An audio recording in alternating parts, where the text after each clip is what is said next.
Election खत्म होने के साथ ही बहुत सारी एजेंसियां जो है एग्जिट पोल रिलीज कर रही है। तो ये जो एग्जिट पोल है या ओपिनियन पोल है, ये क्या होता है? तो हमारे देश में जो इलेक्शन होता है वो उसको कंडक्ट करवाती है इलेक्शन कमीशन ऑफ इंडिया। ये संस्था सेंट्रल लेवल पे और स्टेट लेवल पे दोनों पे इलेक्शन कंडक्ट करवाती है।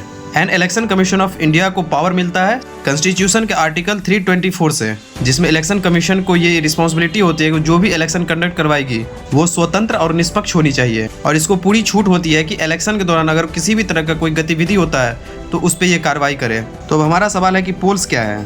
तो एक्चुअली पोल्स दो प्रकार के होते हैं, ओपिनियन पोल और एग्जिट पोल। तो ओपिनियन पोल वो होता है जिसमें प्री पोल सर्वे करवाया जाता है, यानी इलेक्शन से पहले जो सर्वे होता है, जैसे एजेंसियां, कंपनी जो है, जिसमें जनता के मूड का सर्वे किया जाता है, जिसमें ये जाना जाता है कि जो मतदाता है वो किसको वोट कर रही है, किस पार्टी को वोट कर रही है।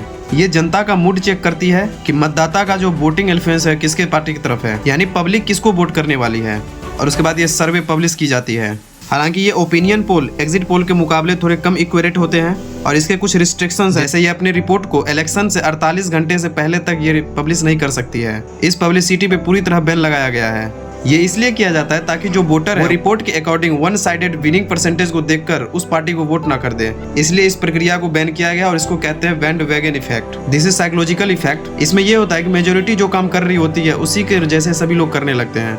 सेकंड है हमारा एग्जिट पोल। ये एक पोस्ट पोल सर्वे होता है जो इलेक्शन खत्म होने के बाद पब्लिश की जाती है। इसमें एजेंसियां जो है वोटर से जाके पूछती है कि आपने किस पार्टी को वोट दिया है और उसके बेस पे ये अपना रिपोर्ट तैयार करती है। अब यहाँ एक प्रॉब्लम है कि इंडियन पार्लियामेंट के अकॉर्डिंग सेक्शन 126A के तहत रिप्रेजेंटेशन ऑफ पीपल एक्ट 1951 के तहत इसके पब्लिकेशन पर बैन लगाती है। तो इलेक्शन कमीशन ने एक टाइम फिक्स किया हुआ है कि वोटिंग जो है जितने भी फेजेस में होने हैं, 2, 4, 6 या जितने भी फेजेस में होते हैं, जब तक वो खत्म न हो जाए और लास्ट फेजेस के वोटिंग टाइम के बाद 30 मिनट बाद ये एग्जिट पोल को रिलीज किया जाता है। लेट्स कि अगर 6 बजे वोटिंग खत्म हुई है तो 6:30 में एग्जिट पोल को रिलीज किया जाएगा।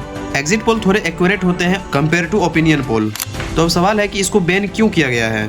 तो इसके बैन करने का रीजन है कि हो सकती है कि जो कंपनियां एग्जिट पोल रिपोर्ट तैयार करती है वो कंपनियां बायस हो, या फिर उसने 2-4 वोटर को मूड जान के ये रिपोर्ट तैयार कर दे कि अब इसकी लहर है, इसकी गवर्नमेंट बनने जा रही है, या फिर ये कंपनियां जो है वोटिंग बिहेवियर को देख के ये अपना रिपोर्ट ना तैयार कर दे, इसलिए इस पर बैन लगाया गया है। तब तक जब तक कि जितने भी फेजेस में वोट होने हैं, लास्ट फेजेस के वोट होने के आधे घंटे तक इस पर बैन लगाया गया है।